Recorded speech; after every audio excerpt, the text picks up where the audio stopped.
Uh, Coming to today's presentation, I'd be presenting a case of a 28-year-old male XYZ hailing from Chikbalapura who works as a laborer at a grocery store. The informant was self and it was reliable and was examined on 22nd of this month. He came with the chief complaints of imbalance or inability to walk since the past 8 years and slurring of speech since the past 8 years.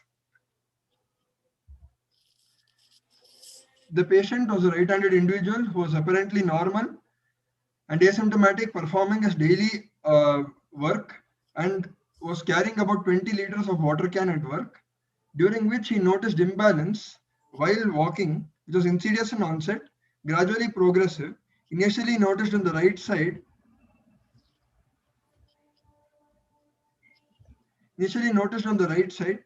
which subsequently progressed over the past 4 years to involve both the sides. Initially, the patient noticed the history of swaying, also associated swaying towards the right and subsequent fall.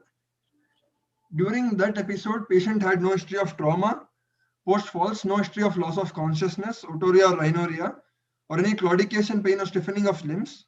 There's no history of a change in hearing or aura or nausea or vomiting preceding or during the episode. No history of giddiness or lightheadedness during those episodes. Following that, subsequently over the subsequent 4 years, the imbalance worsened such that the patient's frequency of falls and swaying increased such that the patient was unable to stand for a long time, and with a reduced distance, the patient had frequent falls. The patient also noticed that there is a history of sensation of swaying and the feeling of during taking bath, and there is history of wash basin phenomenon that was positive. He also found difficulty in negotiating slippers and there was history of slippage of slippers.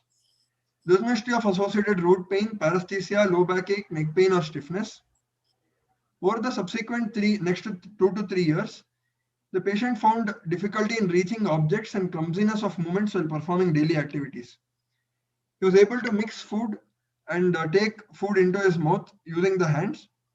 He was able to button and unbutton the shirt, but he said that the movements were slow and there was a little clumsiness during those movements.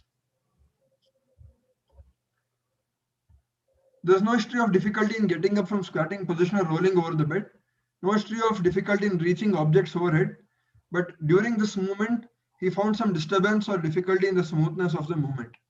There's no history of abnormal sensation of the feet or on the feet or sensation of walking over spongy surfaces. No history of stiffness of the limb or feeling of sensation of dragging the feet over the ground. The patient also noticed slurring of speech since 8 years. He developed these symptoms after 3 to 4 months of developing the imbalance, which was insidious in onset and gradually progressive. He was able to comprehend, read, and write, but there was slowing in the writing with no change in the handwriting that the patient noticed. And he found it difficult to progressively write that worsened over the past 8 years. However, he was able to speak fluently. There's no history of, there was associated history of forceful nature to the voice that the patient attenders complained of. There's no history of change in the tone of the voice. There's no history of regurgitation of food. There's no preferential difficulty in uttering words like words which included syllables like pa, ba, ma, la, and ta. There is no history of cranial nerve. There is no history suggestive of any cranial nerve involvement. There is no history of fever, neck pain, or headache. There is no history of waxing or waning of such similar symptoms. There is no history of weakness of the limbs. There is no history of behavioral changes or abnormal movements that the patient or attenders noticed. There is no history of weight loss, weight gain, or change in the appetite. There is no history of any drug intake or toxins. There is no history of joint pain or rashes that the patient frequently complained of. Past history, there is no history of similar complaints in the past. The patient is not known case of type 2 diabetes, hypertension, asthma, tuberculosis, or epilepsy. Patient had a history of head injury 10 years ago, during which he had no loss of consciousness or ENT bleed and was treated conservatively, and there is no imaging that was done during those episodes. Family history: was born out of a non-consanguineous marriage. He achieved appropriate developmental milestones, but however, there is history of similar complaints in the elder brother, which developed at the age of 25 years, with similar history of swaying of the limbs and clumsiness in the movements. And he was told to have a neurological disorder on further evaluation. There's no history of similar complaints in any of the other members of the family or parents or grandparents. Personal history: he consumes a predominantly vegetarian diet. His appetite has been normal with no change in the sleep pattern. Bowel and bladder habits have been regular. He denies any deleterious habits. Belongs to the modified. He belongs to the Kuppaswamy scale 3 of socioeconomic status. I would like to summarize my case. A 28-year-old male with significant family history of similar complaints in the brother came with the chief complaints of progressive imbalance while walking, with numbnesses of hands while holding objects, with slurring of speech, with no weakness or cranial nerve involvement or any sensory involvement. I would like to think of the neurodeficit as an ataxia, with anatomy being at the cerebellum or the posterior column. Pathologically, probably it is degenerative, secondary to a hereditary or a sporadic cause, or a secondary cause like a B12 deficiency. Okay. We will analyze all the symptoms one by one. Yes, ma'am. So you said that your patient has got a imbalance, which was slightly asymmetrical to start with. You said like that. No? How much time was there between the right side to become bilateral? Within since 1 year, ma'am. After it started in the right side, after 1 year he started developing in the left side also, ma'am. Okay. So, so he was swaying to the right side while walking. So that part we will, at that time, if you have seen, he is a 28-year-old boy, no? Yes, so which all parts of the neuroaxis you would like to localize that? Swaying of the limbs. So we want to confirm whether there is the deficit is really a swaying or no. But because he said there is swaying, so either it could be the cerebellum, or the vestibular apparatus or the vestibular nucleus, the peripheral vestibular apparatus or the vestibular nucleus, ma'am. And so the posterior column in the sensory system.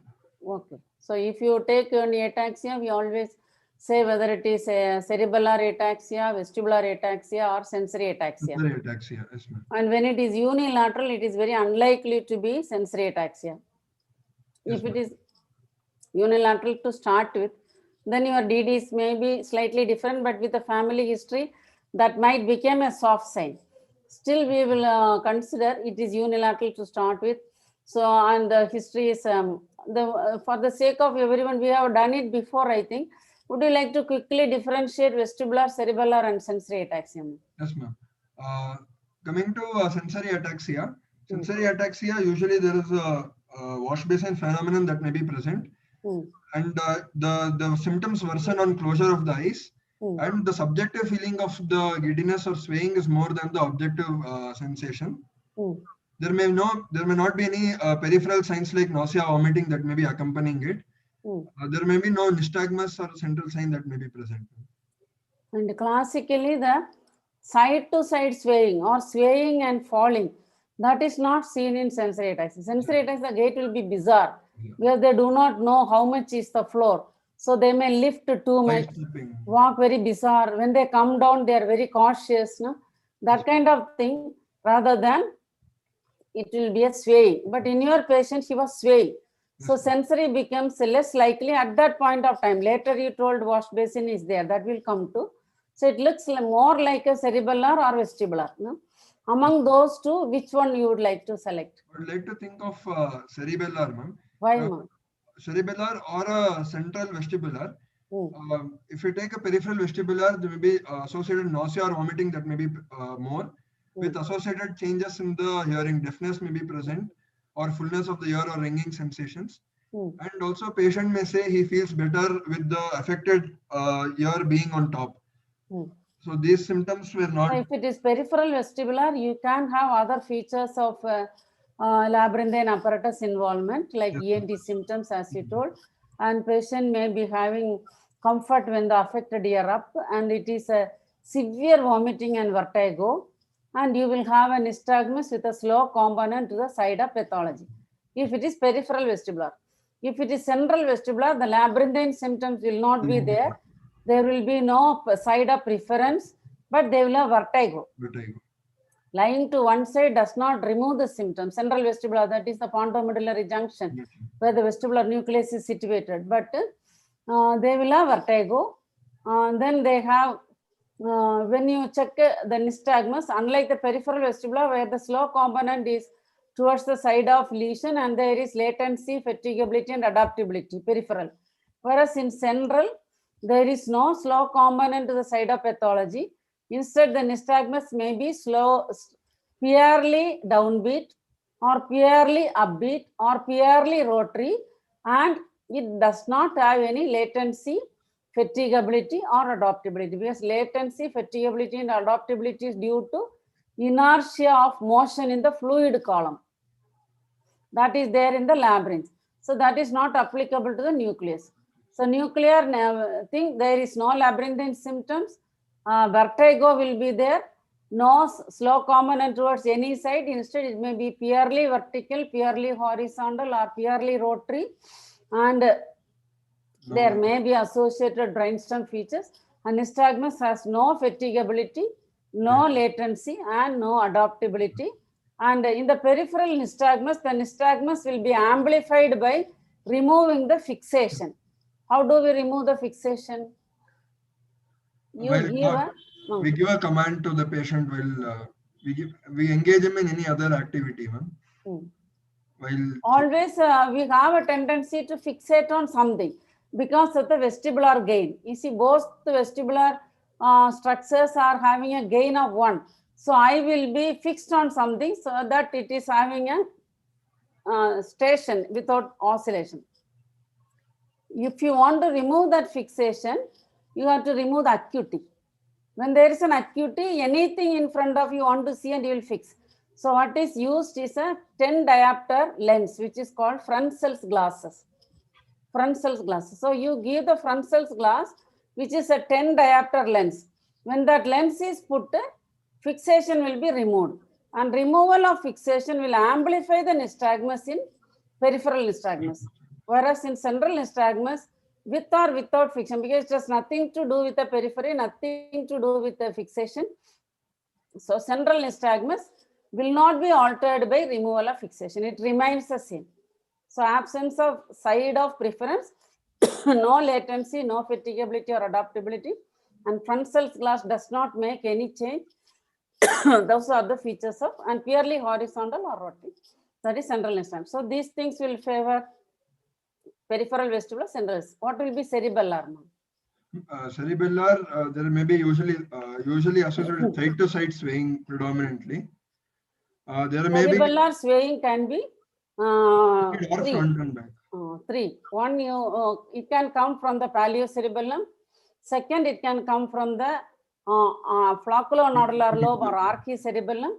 It can come from the middle cerebellar peduncle, mainly. And it can be overflow imbalance from truncal lesions and or superior cerebellar peduncle due to uncinate fasciculus of Gessel. So those things we will go one by one. We have done it in some session. This anterior lobe of the cerebellum, I have told about the homunculus in the cerebellum. Yes, ma'am. Only the leg is there in the anterior lobe of the cerebellum. That is the part of the cerebellum anterior to the great horizontal fissure. Only leg. So just gait ataxia, and it will be gentle side to side swaying. Whereas you have got it, good, very good. Yes, only the leg is there. So it will be gentle side to side swaying in anterior lobe. Whereas in the flocculonodular lobe, you have also got the vestibular apparatus and the link. So the vestibular component will come, which is little more violent. So one thing, there will be a vestibular type of nystagmus, which will not be there in anterior lobe of the cerebellum. Anterior lobe of the cerebellum just swaying. Whereas flocculonodular lobe, it will be reeling. It's a swaying patient may say like a drunken kite, wide arc swing is seen, and there will be nystagmus. So wide arc swinging plus nystagmus is flocculonodular lobe.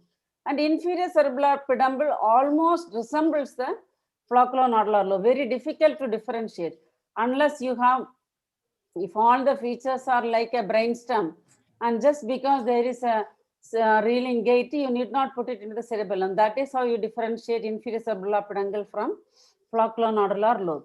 Otherwise, it resembles each other. Then, as I said, if you take the middle cerebellar peduncle, that contains the frontopontocerebellar pathway. So that will produce a spastic ataxia. So the gentle swaying is paliocerebellum, reeling with nystagmus is flocculonodular lobe or inferior cerebellar peduncle, and middle cerebellar peduncle will be spastic ataxia.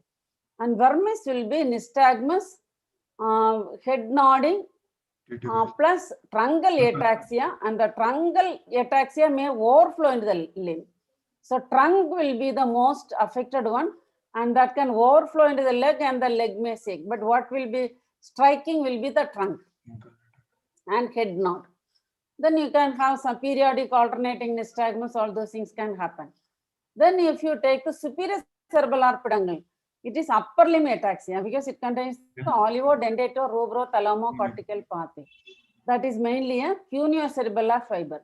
But there is something called uncinate fasciculus of Russell, which goes from the Russell, uncinate fasciculus of Russell, which goes from the inferior cerebellar peduncle, ascends to superior cerebellar peduncle, does not relay there, but hooks and comes down. If that is involved in an infiltrative pathology, you can have a lower limb ataxia. So now your patient is having only swaying. So without any other features, we are not getting any vestibular features or anything. So considering that as a PR swaying, I would like to put it in the anterior part of the cerebellum on one side to start with.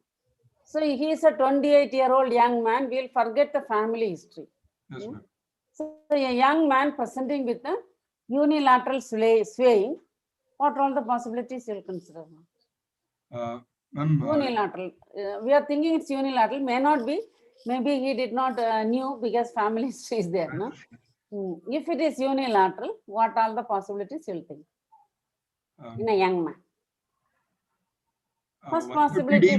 One could be demyelination. That could be because young. That is the most important thing you should always think of. It can be in the peduncle, it can be in the cerebellar white matter, it can be brainstem cerebellar. We used to tell in the olden days that spino-optic form is common in Asia and brainstem cerebellar form in the West. But now we know that it is not so, and brainstem cerebellar form is in fact the commonest in our country also. So first thing you will think whether it is a primary demyelinating disease, first episode. Second, close differential diagnosis, vasculitis. So vasculitis also very common in Karnataka. So whether it is vasculitis. So one is demyelination. Second is it vasculitis. Then you will think of inflammation. And then you will think of mass lesions when it is unilateral. All this becomes possible. So as you grow, slowly progressive also. So we say that slowly progressive diseases, we categorize them into three groups. One is degeneration, second is tumor, third is slow virus. So slow viruses, so anything that is progressive, 8 years it is progressive. Anything progressive may be categorized under three. Is it a degeneration? Is it a tumor? Is it a slow virus? But if you take the asymmetry, degeneration becomes less likely. Most degenerative diseases are bilateral, but there are exceptions. Can you tell some examples of asymmetrical degenerations in the neuraxis? Commonest thing which we see, asymmetrical degeneration in the neuraxis. Tell one example, very common condition. Motor neuron disease. Very good. So motor neuron disease in the lower motor neuron. Motor neuron disease is very often asymmetrical in the lower motor or upper motor combined. Then next also common, Parkinsonism. Always starts unilaterally. So Parkinsonism. Any other condition, ma? Ascend up. Frontotemporal dementia. No? So Parkinsonism, anterior hornsel disease, frontotemporal dementia. Then you have got less common conditions like corticobasal degenerations, which are all asymmetrical only. So Frontotemporal dementia, corticobasal degeneration, Parkinsonism, and MND are classical examples of degenerative diseases which present asymmetrically. Then, but that we will keep it in our mind, his age group, all those, none of the features are suggestive. So considering asymmetry, we will consider degeneration. So it's a long duration progressive. Under these three categories, if you want to include, if you consider the asymmetric, we will put degeneration low in the list. So is it a mass lesion? We don't know. Cerebellopontine angle tumors, no? Yes, so is it a mass lesion? One possibility. Second, slow viruses. Can you tell me some example, ma? Slow viruses which prefer the cerebellum. Slow virus diseases involved in the polyoma virus. Which one, ma? JC virus. JC virus. What does it produce? PML. PML. So do you think this looks like PML? PML is typically in the posterior head region, not in the cerebellum. It can involve the cerebellum, less common, but PML is very short duration, rapid progression, and once PML comes, fatality is nearby. So it can be, you can say JC virus is not cerebellum. Cerebellum is prion disease. You can say not CJD, young people, Justman-Stroessler syndrome. You heard of? Yes, ma'am. Justman-Stroessler syndrome. So under slow viruses, if you want to put, it is virus-like prion. Prion is not really virus, it is a proteinaceous infective substance. So that may be one condition. Will you like to consider this? CP angle tumor you cannot rule out. We want to look for... Depending upon the extent of infiltration, they may or may not have the other symptoms, central, peripheral, the central signs. Mass lesion we cannot, because CP angle tumor is very, very slow growing. So it can be, if you take it as asymmetrical. Justman-Stroessler is very severe myoclonus, ataxia, and they don't live like this for 8 years. So Justman-Stroessler is very less likely. Prion disease is can be inherited. You know that you get the PRP gene. If you have the PRP gene only, you get the prion diseases. So it can run in families, but this is very unlikely. It will be symmetrical, severe myoclonus, ataxia, dementia, very unlikely.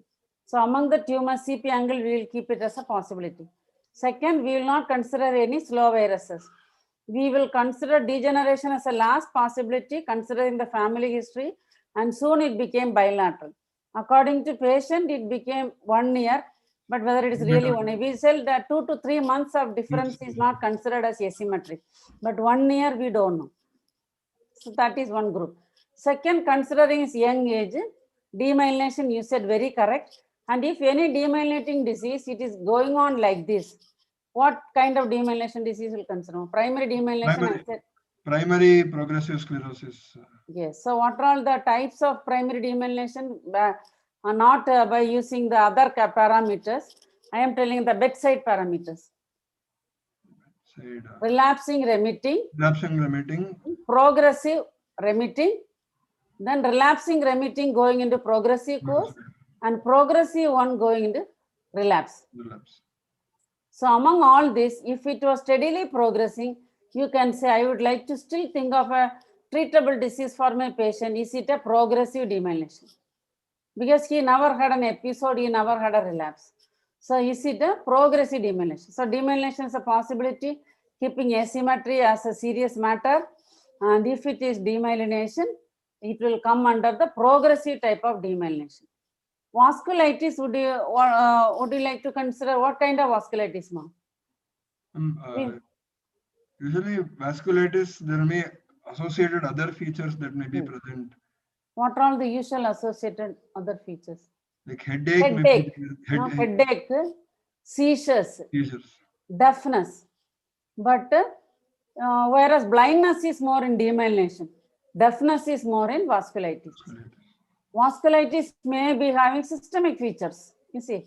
So you classify vasculitis as systemic vasculitis, then systemic vasculitis with CNS involvement, and purely CNS, purely PNS, and combined. So vasculitis may be systemic vasculitis with nervous system involvement, or it may be purely neurological, and among the purely neurological, it may be LMN, UMN, or LMN with UMN. The UMN variety you will consider in this case. In that case, the differences will be presence of headache, cellular CSF, deafness more than blindness, and both gray and white matter. Because of that, they can have seizures. Whereas primary demyelination, it is mainly white matter. So those are the possibilities. So now, after the considering the asymmetry, the first 1 year, if you have seen, you will still consider a CP angle tumor. You will consider a progressive demyelination involving the cerebellum plus minus brainstem, and degeneration becomes last. Degeneration is still considered because of the family history and soon became bilateral. So the anatomical structure looks like a paleocerebellar involvement at this point of time. And second group, second symptom, what is it? He had a wash basin signing, no? Yes, Or he had a fall, you told, fall. Fall was, Fall, yes. yes, ma'am. He had increasing frequency of fall, swaying followed by falls, ma'am. So how do you describe a fall? History of the presenting symptom we tell now, like that. Any patient who is falling, how do you approach that fall and then say that this is the cause for my patient's fall? The fall can be because of the weakness of the limb, the muscle weakness, or there can be a local weakness in the balance apparatus, like the knee joint, any joint pathology if there is a problem, or if there is any sensory deficit that the patient is not able to know the sensations, then he might have stepped on a stone and then he might have lost balance. That is one more. And preceding to the fall, if there is any sensorium loss or any feeling of giddiness or dizziness that patient noticed prior to the fall. And post-fall, if there is any ENT bleed, any otorrhea, rhinorrhea, or if there is any ENT bleed that is present, and any presence of loss of consciousness during those episodes, any involuntary movements during the fall. So a falling patient, you categorize them into falls with loss of consciousness and falls without loss of consciousness. So our patient had fall with loss of consciousness or without loss of consciousness? Without loss of consciousness. So it is not a syncope or a seizure. So any patient, because atonic seizures and or buckling episodes, sometimes cataplexy, they are all misinterpreted as one another. So if you follow a template, it is easy. So this is a fall without loss of consciousness. Your patient had a fall, he did not have losses. So it is very less likely to be a syncope or a seizure. Next, is the fall with vertigo or without vertigo? Here if it is with vertigo, it will be vestibular apparatus or its connections. So it is without vertigo. So this is not syncope, this is not seizure, this is not anything to do with the vestibular apparatus. That much you know about the falls. Yes. Then you categorize the fall into sudden unwarranted falls. That happens in pedunculopontine oscillator complex involvement, that be conditions like PSP syndrome, where they don't know what happened. They suddenly fall in multiple direction and then get up. So that is multi-directional unwarranted falls, pedunculopontine oscillator complex. Then you may sway and fall, that is cerebellar. You may reel and fall, that is again cerebellar. You may fall backward or forward, that is extrapyramidal. Then you may buckle and fall, that may be pyramidal or LMN, or as you said, it may be due to joints. Or you can have conditions like cataplexy, where you do some exertion and you fall. Or you may have drop attacks. So cataplexy, drop attacks, all those things. Then you even have conditions like Stokes-Adam attacks, cardiac arrhythmias, no? And then organ of sugar candle, that catecholamine release, paragangliomas. So there you have flushing and falling. Pallor and falling is Stokes-Adam attacks. Flushing and falling is paragangliomas. Or autonomic neuropathies, severe orthostatic hypotension, you may fall. And so these are the possibilities. So our patient had swaying and falling. So it looks like a cerebellar. But if it becomes long case, you will have to go through this exercise. How did he fall? Yes. So he fell due to, so autonomic involvement is less likely in this patient. That will deviate your diagnosis to a particular group of disease. So he had been swaying and falling. So that again indicates a cerebellar involvement. Next, you said that he had wash basin phenomena. What was that wash basin phenomena he had, ma'am? Because he's already unsteady. So when yes, ma'am. So whenever he went, when he went to wash his face, he felt the sensation of swaying more, ma'am. So he felt more the sensation of swaying, and also when he had that, he also said that he had one episode of fall that the attender had noticed during that washing the face. He lost the balance and he had a fall. They had to hold him when that happened. So what are all the structures involved in maintenance of posture, ma'am? One is the vestibular apparatus, one is the sensation of the proprioception, one is the cerebellum. So now already he is having some cerebellar involvement, and he may be compensating with proprioception and vision. So when you block one more, they may have little more aggravation. Okay. But you should ask for, so that does not mean anything.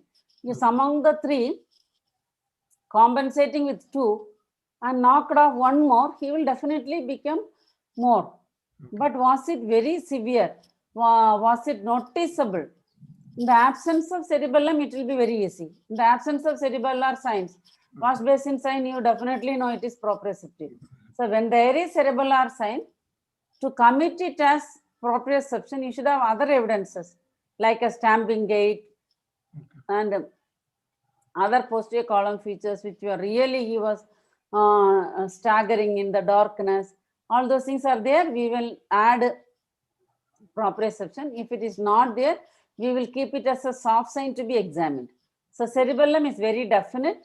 Wash basin sign, it is there, but it was not always there. He fell once and he felt that it was aggravating, but it was not really. When he was bathing, the eyes closed. Does he fall there? He does not fall, ma'am. Only swaying increases. That's he does not have. Okay, we will put it as plus minus. Yes, because cerebellum is already there. Yes, with one wash basin alone, it is difficult to commit for a posterior column. Then next thing, what you told, he has some clumsiness in reaching for objects. Yes, ma'am. Then it became bilateral, you told. So yes, now it is bilateral paleo-cerebellar after 1 year. So that's okay. Then difficulty in reaching for objects. What was the difficulty, ma'am? When he was trying to reach for objects, he had this slowing in the movement that he was not able, the movement was not very smooth is what he said. What is that? Not smooth. Slowness is different. Slowness means bradykinesia. So is he taking more time or he is clumsy? Both are different. You see, slowness means bradykinesia. So when in the usual speed he is not able to reach the target, that can be checked by other features of extrapyramidal involvement. So to reach a glass is very slowly coming. That is extrapyramidal. Or many things can happen. He can have intention tremor, he can have action tremor, he can have action myoclonus, he can have dysynergia, he can have overshoot of the object. So what exactly he was having? He was not able to go and reach the object on a straight way. Was he moving forward or backward? Dysmetria means you reach the target and you overshoot or undershoot. Was it happening? He had dysmetria. He was not able to assess the exact location where the object was. He had difficulty in holding those objects. When he reached the target, he was not able to completely reach the target. He had difficulty in that. So he was overshooting. Yes, ma'am. He was overshooting. Like that. Yes, overshooting and so intention tremor will be very typical. You have an alternate overshoot and undershoot which is taking place at the proximal part. So it was the whole limb. It's not the terminal clumsiness. It's a proximal overshoot or undershoot. That is cerebellar incoordination. It can also produce dysmetria because you have got two types of loops in the cortex. One is the command loop. Second is the correcting loop. If the command loop and correcting loop are in mismatch, that happens in cerebellar disease. It also happens in cortical disease. If that is there, they will overcorrect or undercorrect. There will be only two planes. You overshoot, you undershoot, overshoot, undershoot. That is, it can be from cortex to cerebellum. That is dysmetria. Whereas cerebellar incoordination, you go around the target. You know that. and you increase the speed of the movement, it becomes worse. More. Reduce the speed of the movement, it becomes better. When you reduce the speed of the movement, cerebellar incoordination becomes better. That is because, would you like to tell me why? Cerebellum determines the rate, range, rhythm, direction, and amplitude of a movement. Rate, range, rhythm, direction, and amplitude of a movement. So if you don't want to apply anything and mechanically carry your limb with the use of vision, you are not just judging the rate, range, or rhythm, then it becomes all right. The cerebellum is not coming into play. But when you do a fast movement, rate, range, everything is important. So cerebellum, the third thing it can produce during reaching an object is called dyssynergia. You heard of dyssynergia? Yes, So it can be dysmetria, it can be intention tremor, it can be dyssynergia. Dyssynergia is due to breaking down of the movement, decomposition of the movement it is called, because you want to reach your nose, but you do not know how much distance you have to travel to reach your nose. So it will come to some part, it will think that is a nose. No, I have not reached the nose. So I am coming, again making mistakes, then finally reaching. But you do not have a tremor when you reach the target. That is called dyssynergia. That is supposed to be due to decomposition of movement. So cerebellum can produce slowness due to multiple jerks. That is because decomposition of movement due to poor judgment of the distance to be traveled to reach the target. Or it can be due to cerebellar incoordination.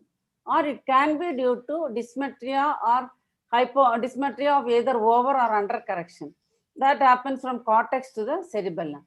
And sometimes some kind of this family history is there. They can also have an intention myoclonus. When you reach the object, your hand jerks. So it will find out, because intention myoclonus points to certain types of ataxias. So you will ask whether it was a quick movement, overshoot, undershoot, or breaking down of the movement, or is it a real incoordination. If real incoordination is coming, then you are going into moving on to the upper limb area, neocerebellum. So probably the disease started in the paleocerebellum and slowly going on to involve the neocerebellum, I think. Then did he have any dysarthria? You said some dysarthria. He had dysarthria, yes, ma'am. He had this slurring of speech. This was like on examination, it was staccato, ma'am. Here he was. There is no localization for the dysarthria. There is no element, like there is no involvement of any cranial nerve like picture or any change in the voice. So you feel patient had a speech disorder, not a language disorder. Language disorder. How do you define language? I would have told it before, but still repeat to reinforce. Yes, ma'am. The ability to convert thoughts into useful modes of communication. So thoughts into comprehensible modes of communication. Whereas speech is language into audible sounds. So only two components. Language is already there and it has to be converted into audible sound. So you feel that it was not language, it is only speech. Definitely a speech disorder. Yes. And when we call it as a slurred speech, we are meaning that it is uncharacterized. The word slurred speech is used when you are not able to characterize in the spastic, flaccid, ataxic, dyskinetic, or cortical dysarthria. So it's a slur. So it's a peripheral speech disorder, but it is uncharacterized. So that is not helping. In the cerebellum, you have started from paleo and reached the neo. Posterior column, we are putting plus minus, and speech we are calling it as uncharacterized. Then what was the next thing, ma'am? These are the main symptoms. These are the main. So main localization is paleocerebellum and neocerebellum. We are not getting any features for a spasticity or anything like that. Posterior column plus minus we are keeping. So somebody coming with an ataxia at the bedside, what points you will use to localize? Want to ask whether every young person you should ask whether it is a long duration ataxia, is it an intermittent ataxia, or is it a short duration ataxia? Yes, short duration means it is some months to less than 1 year. Yeah. Less than 1 year is short duration. Intermittent means it comes, abates, and long duration means it is more than 1 year. So our patient has got a long duration ataxia. So if you put under that category, it is coming under a long duration ataxia. It is long duration progressive, no? Yes, And it is involving paleocerebellum and neocerebellum. Now you tell me some examples of intermittent ataxia. Why you should ask? Because treatment also. Episodic ataxia type 1 Yes. and 2, they can have something like this. So how many types you have, ma'am? Not You have sure. got 6 types of episodic ataxias. Usually the ataxia, they are much more younger age group. They manifest in the first decade and they are channelopathies. Each one comes under a genotype. So they have 6 types based on the genes. And 4 type has got chin myoclonus. All of them have no typical characteristics to say episodic ataxia 1 or 2. Type 4 has got a chin myoclonus. Otherwise, they come episodically. Sometimes they worsen with the fever. And they are, because they are channelopathies, they are amenable for treatment with acetazolamide. Most of the channelopathies are so intermittent ataxia is very important to know whether it is a channelopathy because they are easily treatable or at least controllable. Any other cause for episodic ataxia? No. Intermittent exposure to drugs and toxins like alcohol, diphenylhydantoin, sedative drugs. No? So that is second group. Third, mitochondrial ataxias. They become symptomatic when there is a stress on the energy demand. When the person has got fever or when the person is doing undue exertion or some mitochondrial poison is given, then the ataxia becomes worse. Then any other intermittent ataxia, ma'am? CV junction anomalies.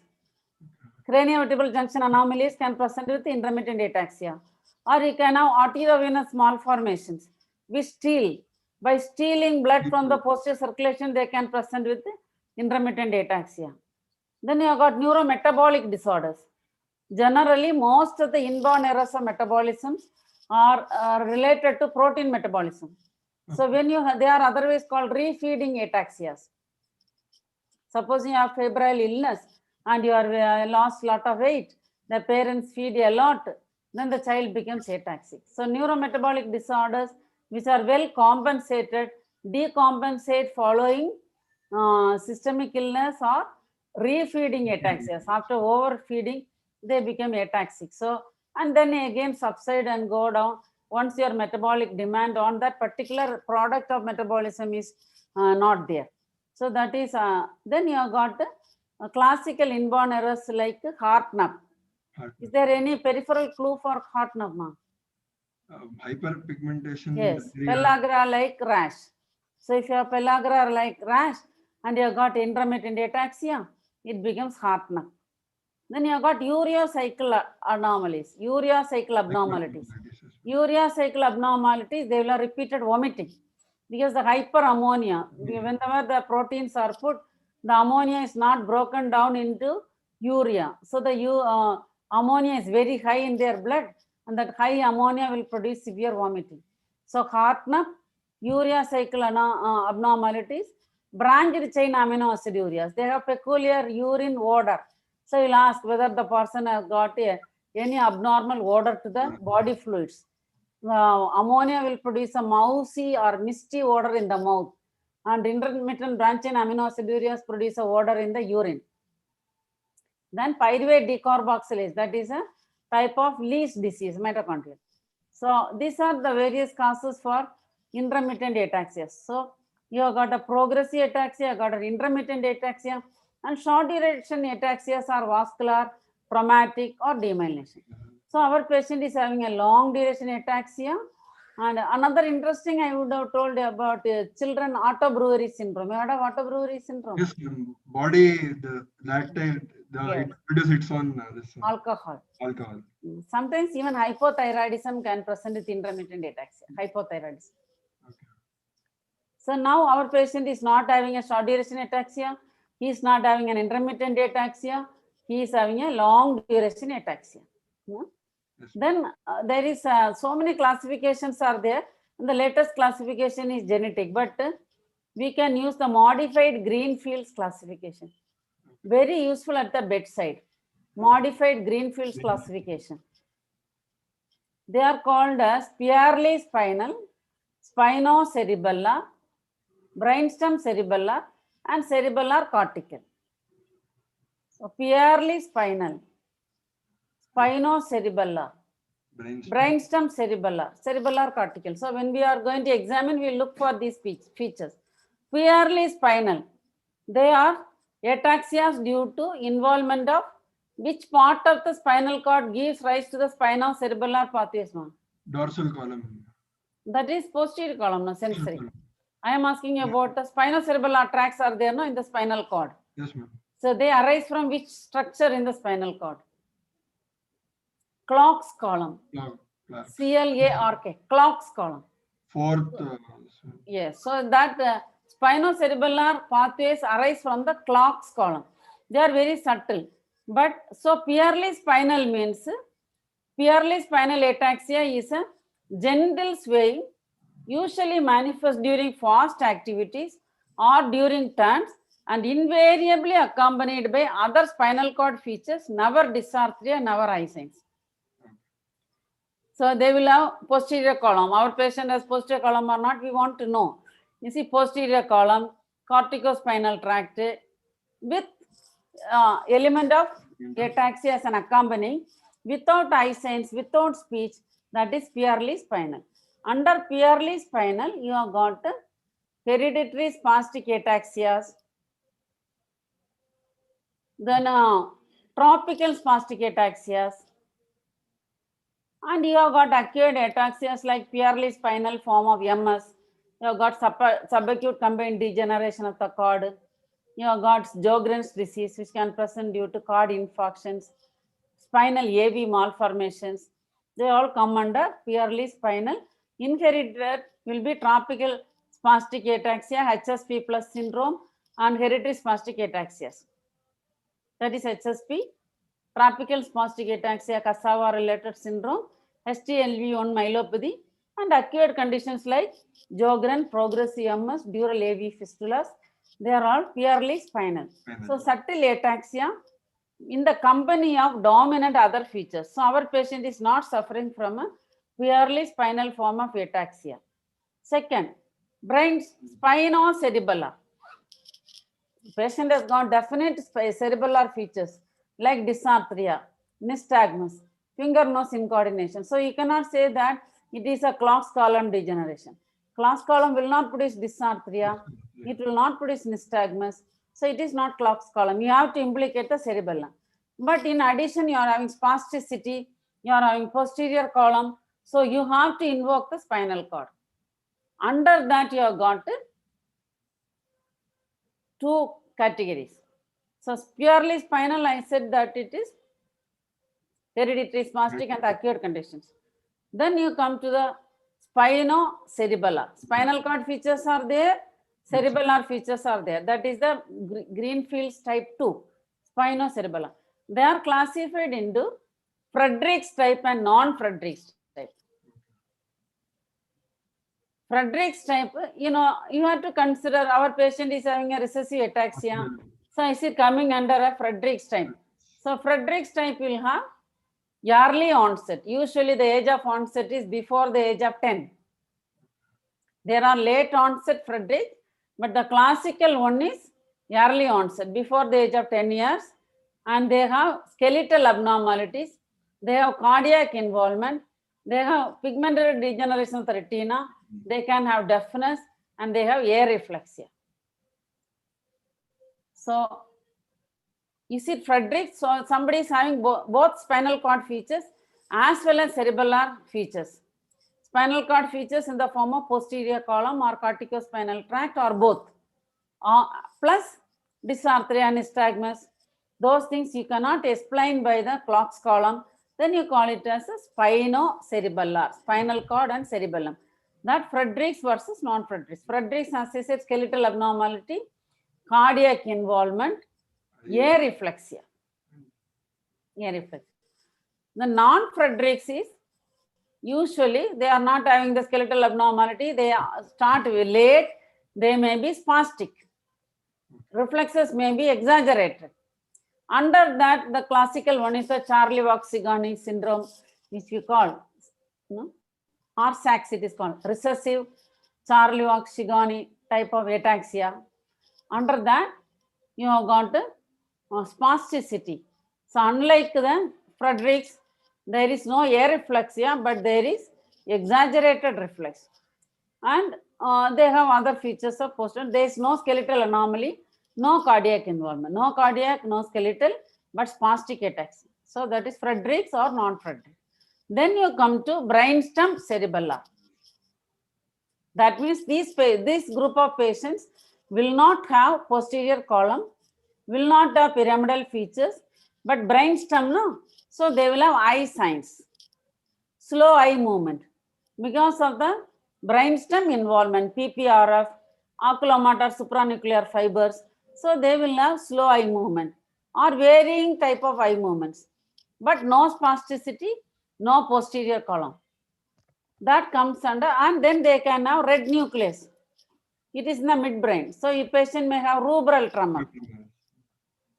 So under brainstem cerebellar means there should be no posterior column, no pyramidal, but ataxia with eye signs or ataxia with red nuclear features. And these are classified as olivo-pontocerebellar atrophy or olivo-rubrocerebellar atrophy. So under the brainstem cerebellar, you have got all OPCAs and ORCAs. These come under the classical, dominantly inherited, late onset spinocerebellar ataxias. SCAs, it comes under SCA. SCA 1, 2, 3 come with the eye signs, lot of eye signs. No? So is it coming under the brainstem? So when it is brainstem cerebellar, straight away you put it under SCAs. Then you have got pure cerebellar cortical. Pure cerebellar cortical, there are no eye signs, only cerebellar ataxia. Most of them manifest very late. The late age, you have got Mary's type and some named types are there. You should never forget paraneoplastic syndrome. Right. Late onset pure cerebellar ataxia, do not forget paraneoplastic syndrome. So now our patient apparently is not coming under the purely spinal form. We don't know whether he has posterior column. If you take it as possibility, you can consider it as a brainstem cerebellar. Sorry, not brainstem, spinocerebellar. Spinocerebellar. Brainstem cerebellar, we have to examine. Eye signs are there, or rubral tremor is there, we are not examining. And purely cerebellar, we don't know. It's a possibility. So taking the proprioceptive features as a possibility, it will come under spinocerebellar. If it is not there, it comes under pure cerebellar. It is progressive, it is bilateral, no features of ICP, remain unilateral only for a short period of time, and there are no definite secondary features, and there is a family history. So taking that into account, you will think that it is probably an autosomal recessive, early onset, purely cerebellar bar spinocerebellar ataxia, most likely degeneration. You have to consider. Then you tell me examination. 28-year-old male, conscious, cooperative, well-oriented, trying place and person. The vitals are stable with pulse of 82 beats per minute. It is regular, normal volume and character with no radiofemoral delay, with peripheral pulses being well fed. The blood pressure was 112 by 78 millimeters of mercury. Respiratory rate was 18 breaths per minute with normal temperature. Head-to-toe examination, there was no pallor or any hyperpigmentation of knuckles that was noted, with no icterus, cyanosis, clubbing, lymphadenopathy or edema. There are no neurocutaneous markers of skin rashes. There are no external markers of tuberculosis. There is no skeletal abnormality like kyphosis, scoliosis or pes cavus that were noted. Higher mental functions. With reference to ataxia, what other things you will mention as a negative feature? With reference to ataxia, we'll have to look for other skeletal abnormalities and cardiac abnormalities, ma'am. Yes. Then we'll also have to look for markers like pes cavus that is there. If it is there, maybe it may go into like Friedreich's or long-standing like diabetes if it's there. Skin, hair, nail features of metabolic disorders you will look for. No? Pseudo hypertrophy may be there. Most important, you should never forget in a case like this, two members are affected, KF ring. KF ring. Never forget, because KF ring can present with LMN, UMN, anything. Anything, yes. So you should not forget KF ring. So young person, KF ring you should not forget. Second, you will look for sunflower cataract. Same. And posterior capsular cataract also, that is seen in hyperparathyroidism. That can also present with ataxia, Burr syndrome, Farr syndrome. They all produce basal ganglia calcification. And you have got conditions like Marinus-Ghosh-Jogren syndrome. No, they also present with cataract, ataxia, dry skin, and endocrine failures. That is Marinus-Ghosh-Jogren. No, Jogren-Larsen will be spastic ataxia. Marinus-Ghosh-Jogren will be ataxia with cataract. Right. And endocrine failure, ovarian failure or testicular failure based on the gender. So you will look for cataract, you will look for KF ring, you will look for aniridia. Okay. Why you look for aniridia? Absence of iris, you find in a condition called Gillis-Spice disease. Where aniridia, ataxia, you can have polycystic kidneys, you may have aneurysms in the circle of Willis. That is called Gillis-Spice disease. Then you look for telangiectasia. All young ataxias you should not forget. It may be very slight only. You should look for telangiectasia. Why? Ataxia telangiectasia can be the cause for this. Ataxia telangiectasia is a recessively inherited condition. So it's very, very important. It's a DNA repair disorder. If you do not pick it up, you may not look for the alpha fetoprotein, and you may take, they get repeated infections, you take X-ray and they get cutaneous malignancies. So ataxia telangiectasia patients should not be exposed to X-rays. It's a DNA repair disorder, and one X-ray exposure is sufficient to produce malignancy in such patients. So never forget about telangiectasia. Then what else you will not forget? Any particular, you will not forget which one, no? Any particular location we should look for in telangiectasia? In the lateral bulbar conjunctiva. Apart from that, nowhere else, ma'am? Usually it is in the lateral bulbar conjunctiva. Okay. In the medial bulbar conjunctiva, you don't see that. You can look also for arteriovenous malformations. Arteriovenous malformations in the eyeball, in the conjunctiva, as well as in the retina. There is a condition called Weiband-Mason syndrome. Weiband-Mason syndrome, you get brainstem cerebellar involvement plus retinal avium and ocular avium. That is Weiband-Mason. So you look for telangiectasia, cataract, KF ring, then arteriovenous malformations, aniridia, then what other things? Short neck, whether there is a short neck. So are they too short, too tall? Too short may be atlantoaxial dislocation with Arnold-Chiari malformations. So too short people, they will have atlantoaxial dislocation, Arnold-Chiari malformation. So there is ataxia. Correctable ataxias.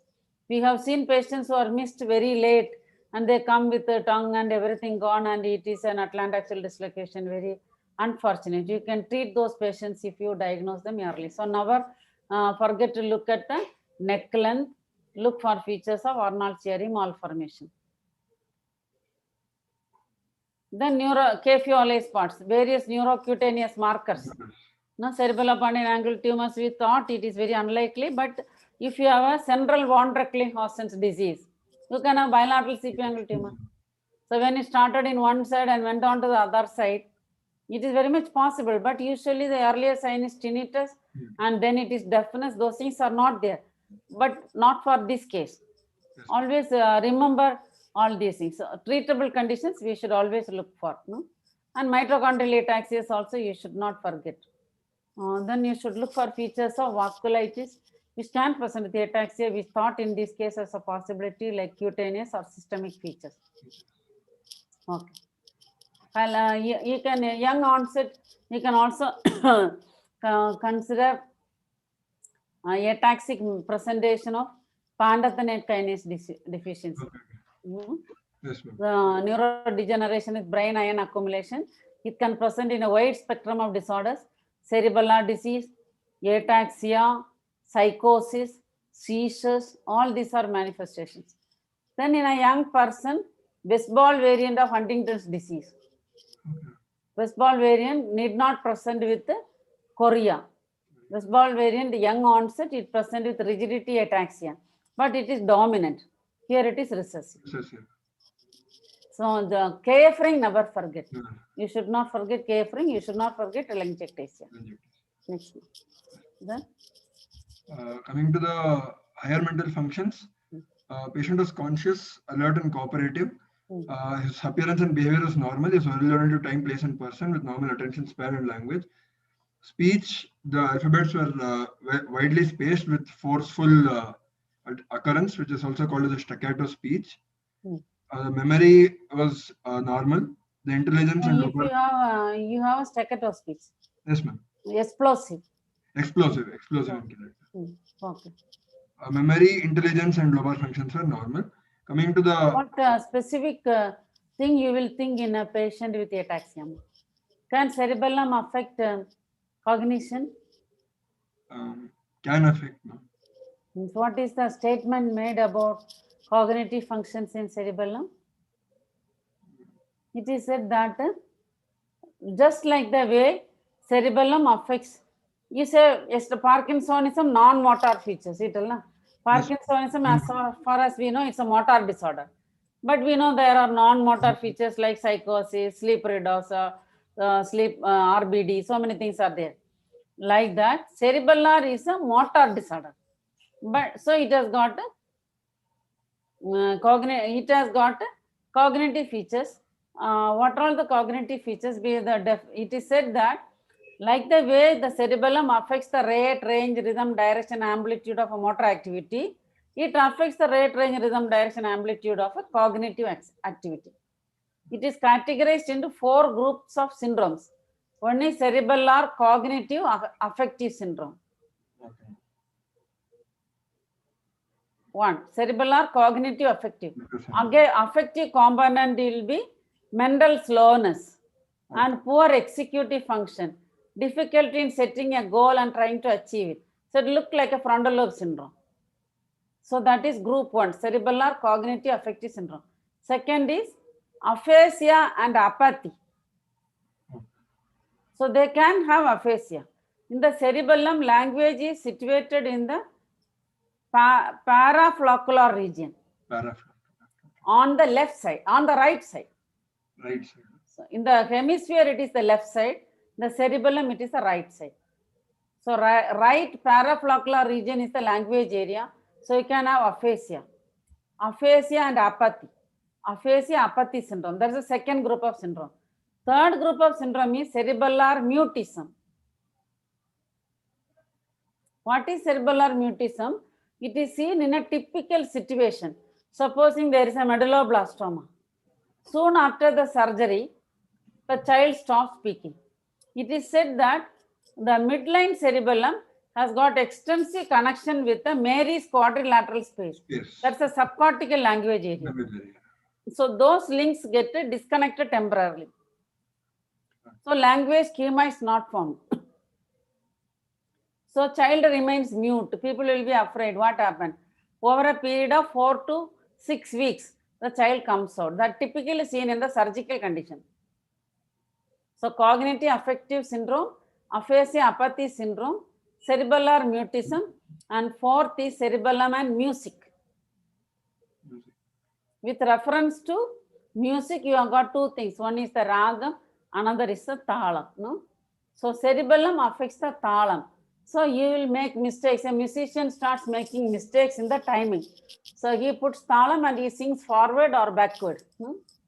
So then you know cerebellar cerebellar component is coming into the cognition of our musician.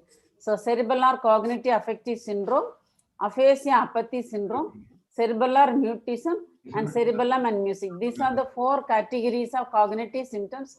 So that you should specifically look for when you think of a cerebellar disease and tell higher mental functions is normal.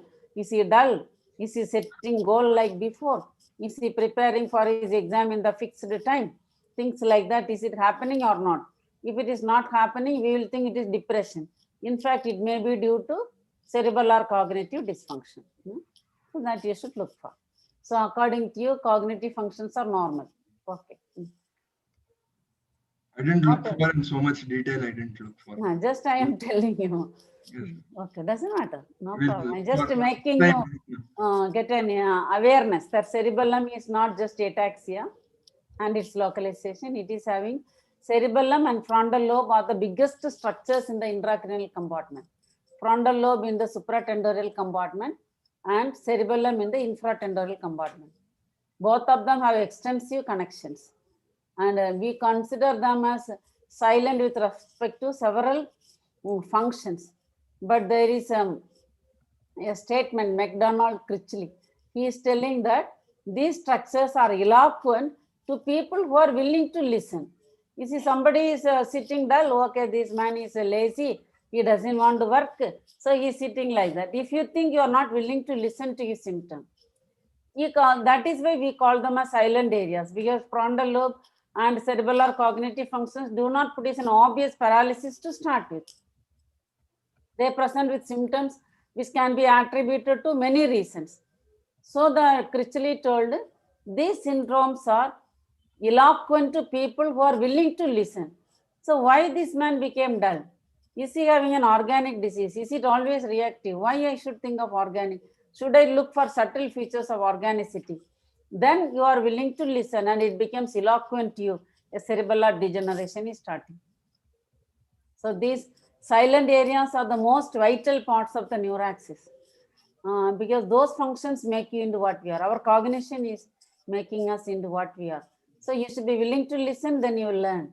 And the organ will be talking to you. So the organ is eloquent to the one who is willing to listen. That is the statement. Okay, next one. Coming to cranial examination, there was no, specifically there was no retinal degeneration. The fundus was normal. If you find RP, what does it indicate? What all situations you have got RP and ataxia? One can be this Machado-Joseph variant where they can have this retinal involvement. One more can be this NARP syndrome, mitochondrial diseases. Many can have mitochondrial diseases. Agreed. Even Friedrichs, no. Friedrichs can have retinal involvement. So that is RP. What other thing you look for in the iris? Iris. Fundus.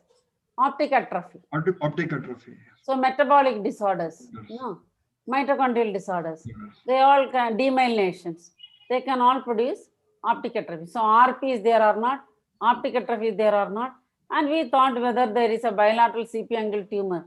So you look for accessory hamartomas in the disc. Hamartomas look like extra disc, an accessory disc, look disc-like structure, but it's not having the classical vasculature of a disc. Something which looks like a disc, but when you look at it, it is not having the central retinal artery which divides into superior division and inferior division. So it's a heterotopia.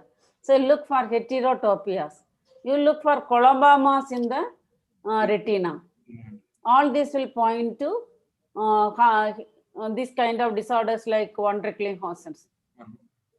So whether those things are there, you will look for. Then you will certainly not forget about papilledema.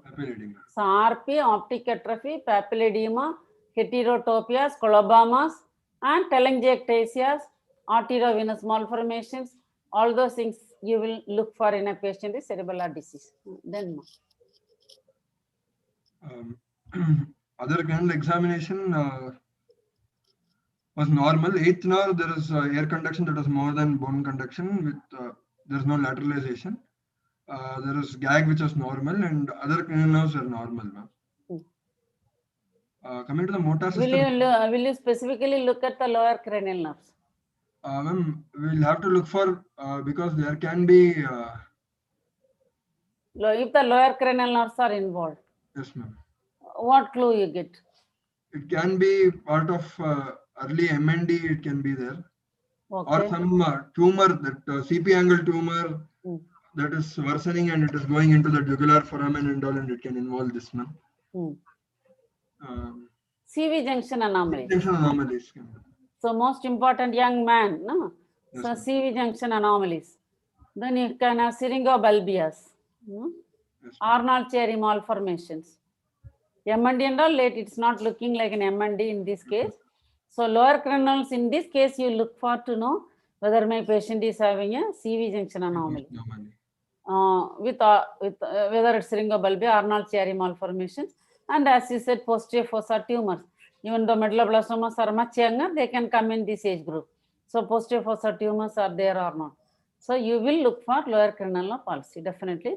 Second, among the degeneration, you have got the brainstem cerebellar group of disorders. There the bulbar symptoms can come. Not only the eye signs, they can also have the bulbar symptoms. It comes under SCS.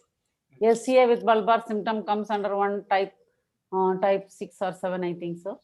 So bulbar symptoms can come under SCA. So you will definitely look for the palate. Then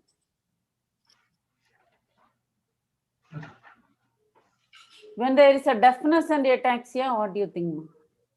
Eighth nerve. Yes.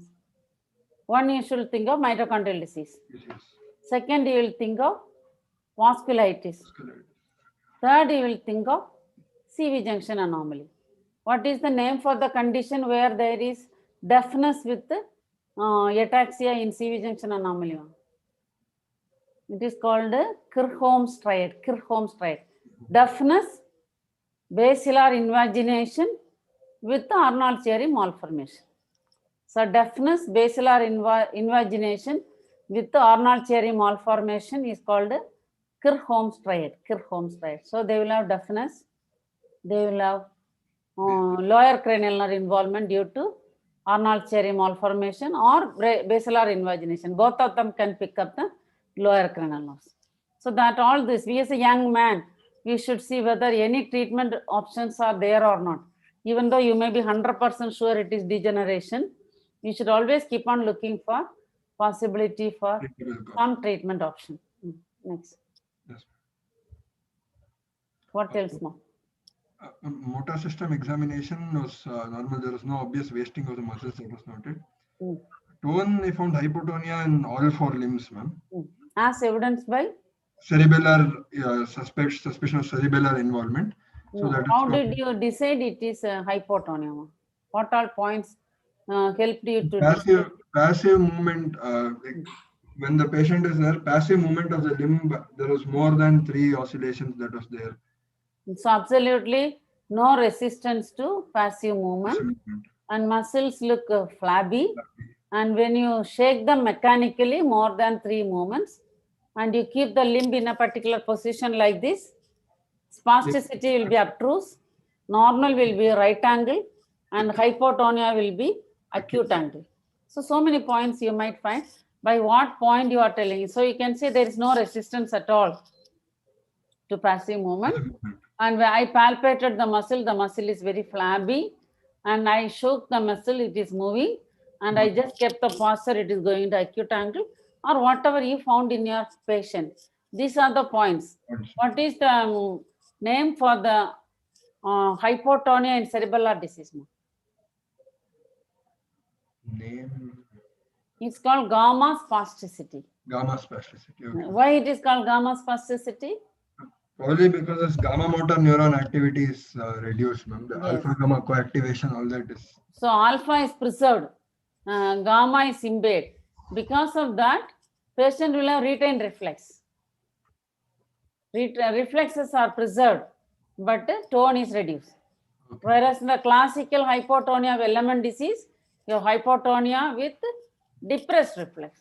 So this is a paradox. You get a well elicited reflex because of defective alpha gamma coactivation, as you said correctly. So that is called gamma spasticity. It's called gamma spasticity. Alpha spasticity is extrapyramidal. It's the reverse. The tone is increased, but when you try to elicit the reflex, it may be depressed. Because of the increased tone, it may not move because of the rigidity. So that is called as alpha spasticity. Next one. So hypotonia you found in all 4 limbs. Yes, ma'am. The muscle power was normal in all the 4 limbs, ma'am. Coming to reflexes, the superficial reflex on plantar was extensor bilaterally. With DTRs being absent up to the knee and ankle, the DTRs are absent. Other reflexes were present. Knee and ankle alone was absent. Yes, ma'am. So does he have a peripheral neuropathy? Thinking if that was a possibility, ma'am. Because the sensory component, or if it is the posterior column, then the joint and sense may be impaired, and that might cause the. Somewhere the reflex arc is interrupted, whether it is at the level of the peripheral nerve, or is it at the level of the root entry zone, or is it at the spindle afferent, we don't know. Then you will look for that. Does he have a posterior column or pain and temperature or any peripheral nerve pattern of sensory impairment? Yes, loss of vibration. All posterior columns are impaired up to the knee, above the knee. Up till the thigh, the sensations were impaired, ma'am. Both the fine touch, vibration, and proprioception, all three were impaired bilaterally. Other sensations, the spinothalamic sensations were preserved. Only the posterior column sensations were involved, ma'am, up to the knee. Cortical sensations were intact, ma'am. Then coming to cerebellar involvement, there was dysmetria or post pointing that was present, dysglycokinesia. Rebound phenomenon, knee heel test and pendular knee jerk were present, ma'am. Titubation and nystagmus was not there. Staccato speech was present. The obvious signs of cerebellar dysfunction. Probably this is the anterior part of the cerebellum being involved with the extension into the, because limbs are also involved, there is extending into the neocerebellum as well. Rebound was absent. Okay. Yes, ma'am. There's no signs of meningeal irritation. Gait was wide-based gait that was there. There's no obvious high stepping with stomping gait that was present. High stepping was there? No, it was not there. Only wide-based gait was there. Skull, spine, and carotids were normal. So, supposing you want to describe a cerebellar gait, how will you describe that gait? Wide-based. So, you have to tell, you have to describe a gait as stance. So, you have to describe anti-gravity structure, stepping, equilibrium, propulsion. So, if you want to describe the gait of a patient, you will start with the anti-gravity structure. So, you'll say my patient has some problem in walking. When he starts walking, he doesn't have a short limb. Any gait is described like that. Like you describe speech, language, and a sample of speech like that. Any gait is described as when my patient is walking, he is not having a short limb, he is not having a limbing. So, neither antalgic nor short limb. Because short limbs can be mistaken as focal anterior console disease. But the short limb may be due to Perthes. He might have had a hip joint injury in childhood and ignore it with some rest or something, not treated properly. And child goes into a slightly short limb. When he grows into an adult or adolescent, he starts looking at his legs and he'll find that one leg is slightly thin. Then they will come and you call it as a focal variety of anterior console disease because it will be purely motor. I have seen such patients. Purely motor and one leg is slightly thin and you give the limb of wasted leg syndrome. They go and read in the Google, 20% of them can become generalized. So they go into serious depression. But a short limb never happens in a focal anterior console disease. Short limb means the bony structures are affected. So if you find a short limb, you have to look at the bony structures. It may be treatable, it may be reversible, it may never progress. Most important is never progress, even if you don't treat. So you should say, my patient is not having a short limb, he is not having a painful or limping gait. Then when I observe his gait, I find that his anti-gravity stretch is all right. So when you are standing, you have to clear your foot from the floor. So that means you have to oppose the gravity. So if you are unable to oppose the gravity, you will have apraxia, gait apraxia, start hesitation, so many things.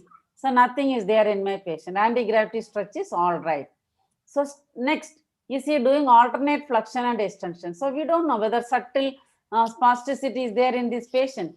So alternate flexion and extension is very clumsy. He is not doing it in the proper way. The spinal locomotion is like dragging. So that is stepping. So stepping is all right. He is smoothly flexing and extending the limbs in an alternate fashion. So stepping part is all right. Third is equilibrium. In the equilibrium phase, my patient is swaying to either side or reeling to either side. And what about his base? And does he go through a wide arc? Does he go through a narrow arc? So that much you will describe. So anti-gravity stretch is all right. Stepping is all right. That means spasticity is not there and equilibrium is affected. Next is the propulsion. When you describe the propulsion, you just watch the patient's gait. When you describe the propulsion, stance, you said it is a broad base. So that means stance is more than normal. For practical purposes, what is the normal stance now? In the laboratory, it is about 10 to 12 inches between both feet, normal, in an adult. For practical purpose, usually a normal stance is equal to normal 1 foot diameter of the patient. If it's a child, 1 foot of the child. It's an adult, 1 foot of the adult. So in between both feet, you can have stable standing with 1 foot of your own self in between. That is normal stance. So if the stance is more than 1 foot of the person, it is a broad base. If it is less than 1 foot of the patient, it is a narrow base. So that is a stance. So when he starts walking, stable standing, how is it? Then that is a stance. Next is the pace. Pace is the distance covered between 2 feet during stable walking. Comfortable walking, you can change it voluntarily. If you want to run away, you can make it more and all. So comfortable walking, how much? So that pace is the distance covered between 2 feet during comfortable walking. That is also equal to 1 foot of the patient. So stance, pace. Turns, how is he turning? During turning, is he becoming very imbalanced, wobbling, or does he become like a log of wood? So that is turns. So stance, pace, turns. No? Then you will tell, is he able to climb up? Is he able to climb down? Can he get up from sitting? Can he stand on one leg? What about his tendon and back? What about tandem? So gait is described as whether problem with executive apparatus like short limb or limbing, then anti-gravity stretch, stepping, equilibrium, propulsion. More than one phase may be affected or no phase may be affected. But patient may be very bizarre. No phase is affected, obviously, but bizarre is the higher order gait disorder. Gait disorders are classified into lower order. Non-neurological is there. That is the andalgic gait, short limb gait, they are non-neurological. And neurological, not at all. It is classified by a person called Nutt, N-U-T-T, Nutt. Not at all. It is lower level gait disorder, middle level gait disorder, and higher level gait disorder. Lower level involves lower motor neuron, spinal cord, that is lower level. Middle level involves basal ganglia, cerebellum, brainstem. Higher level involves cortex and multifactorial. So cortex, that apraxic gait, freezing, shuffling, and sometimes very cautious gait. You are not able to demonstrate anything, but patient is afraid, he refuses to walk, sits down. So those are the higher, not much finding, but gait is difficult. That is a higher level. So lower level will be up to spinal cord, middle level will be cerebellum, basal ganglia, higher level will be cortex and multifactorial. So when you examine as such, you don't find that much pathology to explain his walking difficulty, but patient is very much afraid, very cautious, very careful. That is higher level gait disorder. So now our patient is having a very progressive, probably autosomal recessive, paleocerebellar, neocerebellar, plus some peripheral nerve involvement, depressed reflexes in the lower limbs, and he is having a phase 3 of the gait affected. That is a equilibrium. If you describe the gait, it is a equilibrium. Now the point is peripheral nerve involvement. So is there any classification of ataxia based on the reflexes now? I told modified Greenfield's classification for bedside classification. No? Yes, and you have got classification based on metabolic disorders, intermittent or channelopathy, intermittent ataxia, progressive ataxia. And you have got so many classifications are there. Harding's classification, so many. Among them, based on reflex, there is a classification called Sid-Gillman classification. Sid-Gillman. He classified ataxias as ataxia with depressed tendon jugs, ataxia with normal tendon jugs, and ataxia with exaggerated tendon jugs. Okay. So exaggerated will be spastic ataxias.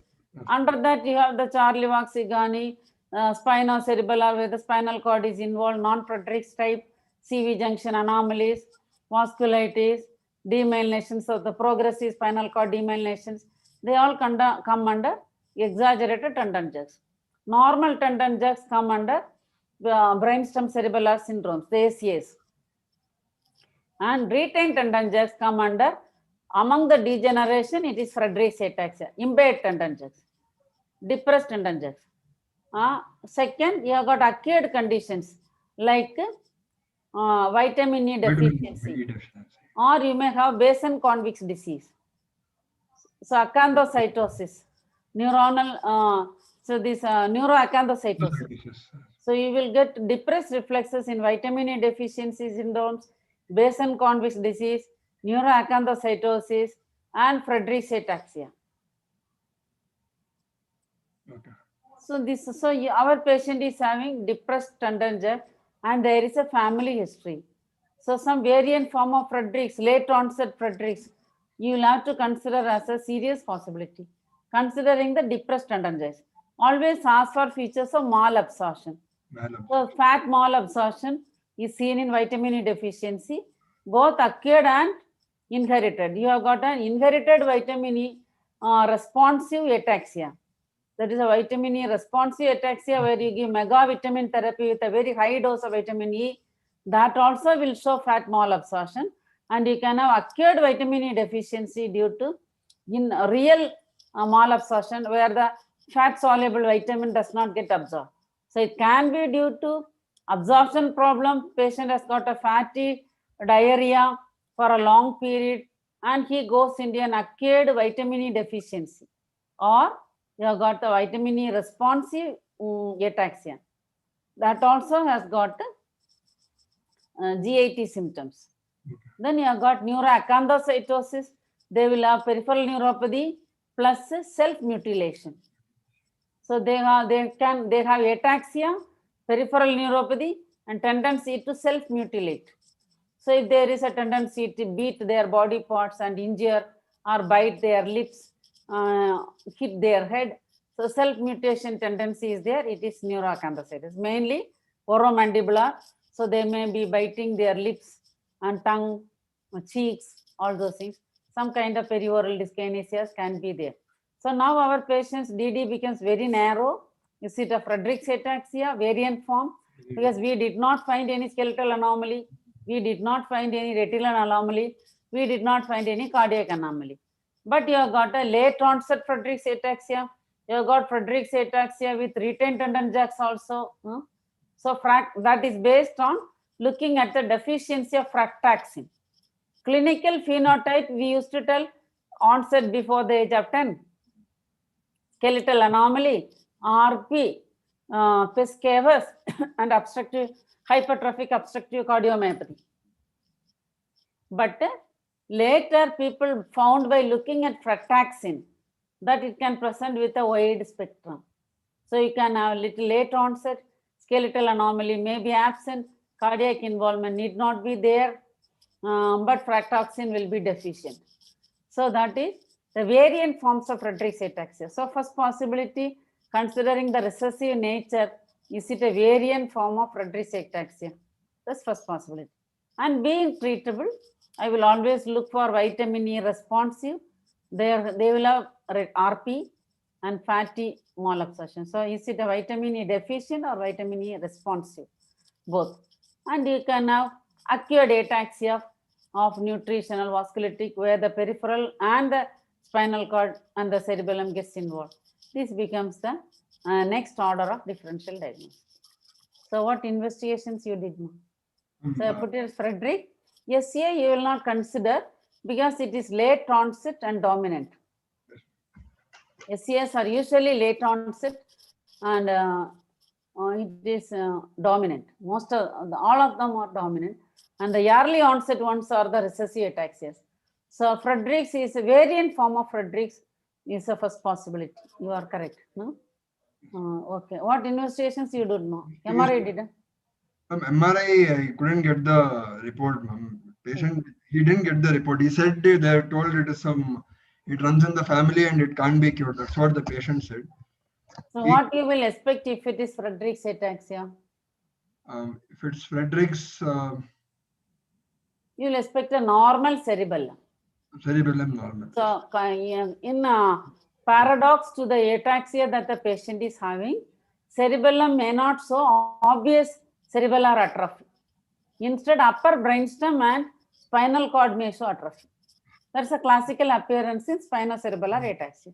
So MRI is to look for classical features of Friedrichs, where the cerebellum does not show much volume loss. Unlike the other degenerative ataxia, cerebellar volume loss is not obvious. Instead, brainstem and upper cervical cord show atrophy. That is Friedrichs. So you have to look for that. It may. I also feel it may be a variant form of spinocerebellar ataxia. Cordiosum. Okay. Yes, other reversible is retroviral disease, hypothyroidism.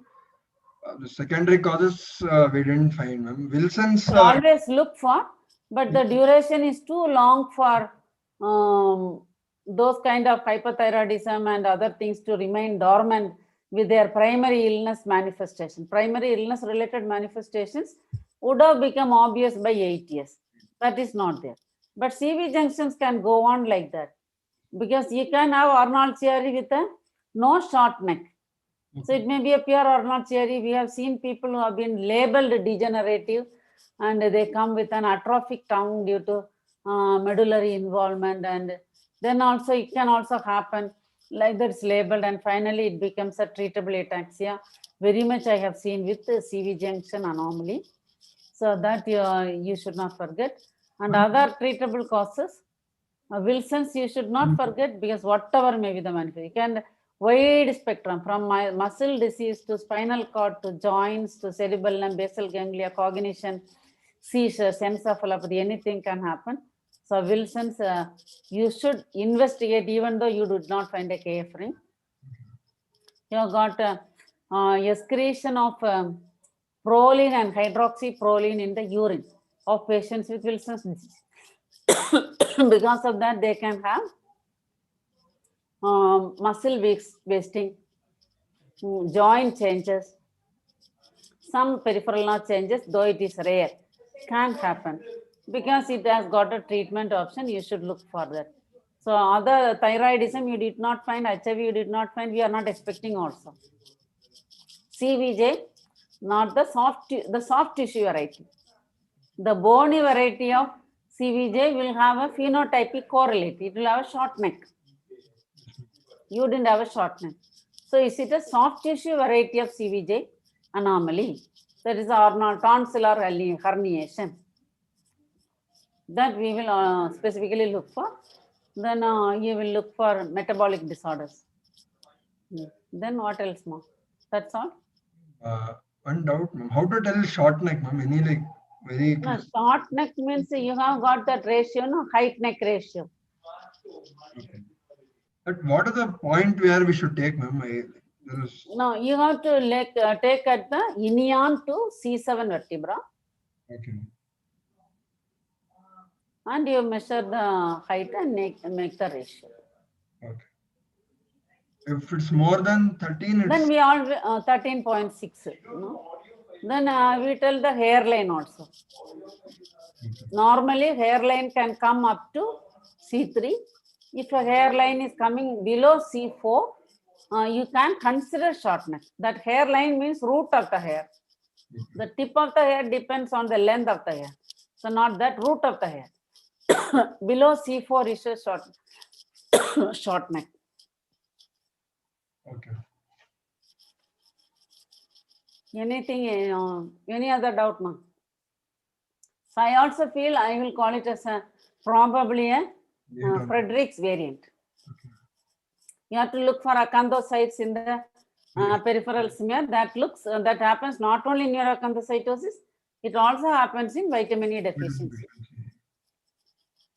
So you can look at the lipoproteins. Is there any beta lipoprotein deficiency? That is Basin convex disease.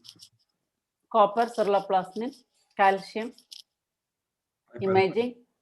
Now, so investigations are done to confirm the anatomy and exclude the differential diagnosis. To confirm the anatomy, you will do the MRI, you will do the nerve conduction. That will confirm whether the peripheral nerve and the cerebellum, what is the status.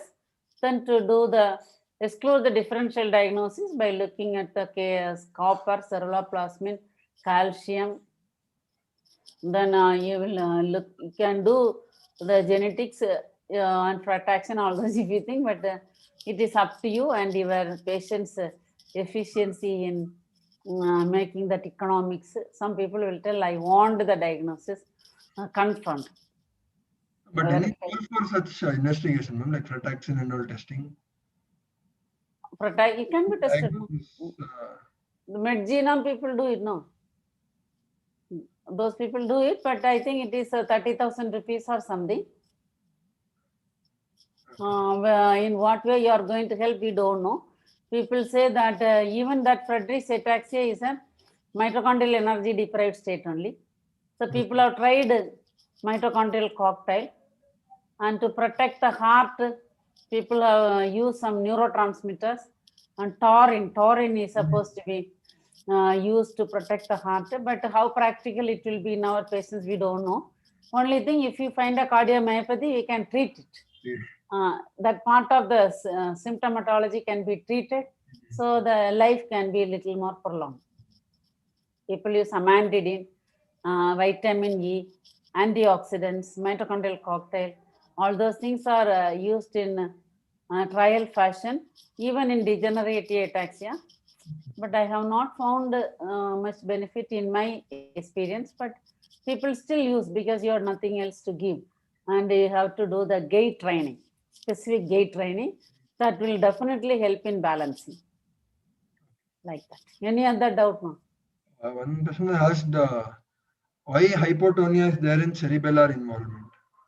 Because you see, alpha gamma coactivation is the thing which maintains the tone. So tone is maintained by the tonic stretch reflex. You have got two types of stretch reflex. One is the phasic stretch reflex and the tonic stretch reflex. Phasic stretch reflex we elicit. Whenever a muscle with an intact nerve supply is stretched, it contracts. That is called phasic stretch reflex. Whereas tonic stretch reflex is always continuously active. That is why we are able to sit, stand, walk. We need that continuous tone. So these tones are maintained by alpha gamma coactivation. As you know, the gamma is the efferent fiber to the intrafusal fiber, muscle spindle. It maintains the sensitivity of the muscle spindle. So when you want to do an activity, the intrafusal fiber is given information by the cerebellum, cortex, basal ganglia to the gamma, to the intrafusal fiber, and that intrafusal fiber will contract. When it contracts, what happens? The extrafusal is put into action because it carries the 1A afferent. Once the intrafusal contracts, 1A afferent goes to the anterior spinal cord. From there, the efferent comes to the extrafusal fiber. That is the peripheral alpha gamma. Gamma is in the intrafusal, alpha is in the efferent to the extrafusal. So that is peripheral alpha gamma. In the spinal cord, you have got the alpha gamma coactivation in the ventral horn, where the antagonist is inhibited, agonist is facilitated. Then when you go into the higher level, cerebellum is there. There is a structure called cerebellar glomerulus. It's a complex subject. Cerebellar glomerulus is there. That makes the coactivation. So when there is a cerebellar disease, there is an alpha gamma coactivation failure at the higher level. Alpha gamma coactivation takes place at all levels, at the spindle level, in the ventral horn, then in the cerebellum, in the basal ganglia, and in the cortex. So cerebellar role in the alpha gamma coactivation is lost.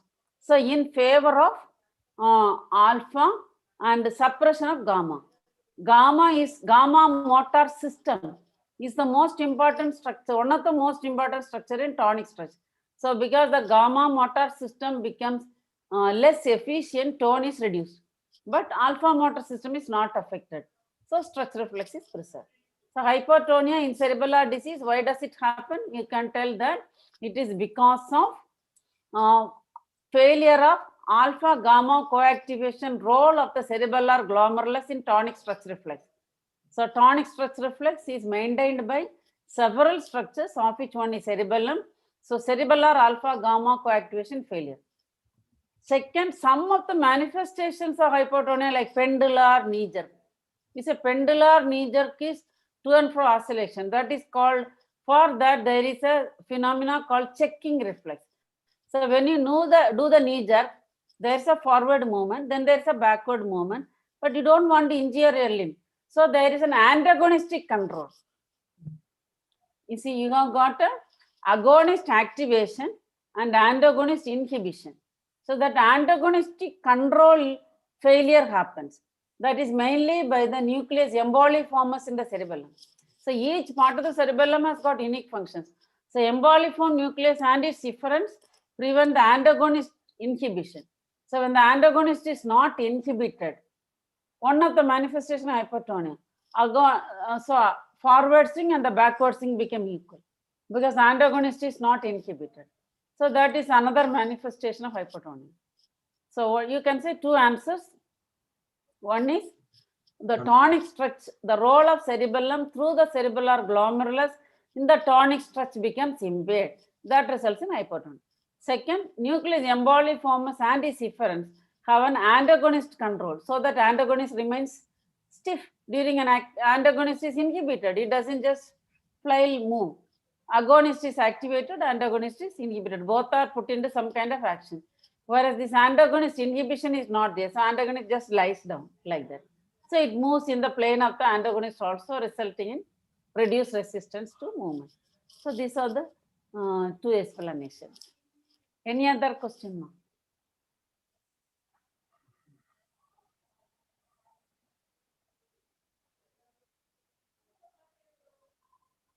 Any other question? No? No. Okay, thank you. Thank you so much. Unless I say I am having some other engagement, next Wednesday, some of you present and I will be there. Thank you so much. Thank you. These videos are being shown to like many like neurology, DM neuro groups for PGs. Some of the videos have been circulated, ma'am. Like they just informed me recently last week. They're finding it very useful. Thank you so much, ma'am. Okay, thank you. I also find it very useful to be with all of you. Thank you so much. Thank you so much. Thank you so much. Thank you, ma'am. It was indeed a comprehensive clinical class. The discussion was very useful for us. Thank you so much, Professor S.R. Chandra, ma'am, for teaching and guiding us.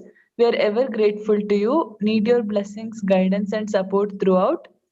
It was a great effort by Dr. Vijay Balaji. We could learn a lot because of your well-prepared presentation. Thank you, sir. We also thank all the participants who were enthusiastically answering and were actively involved. Thank you, one and all. Thank you so much. Thank you, Vijay. Thank you.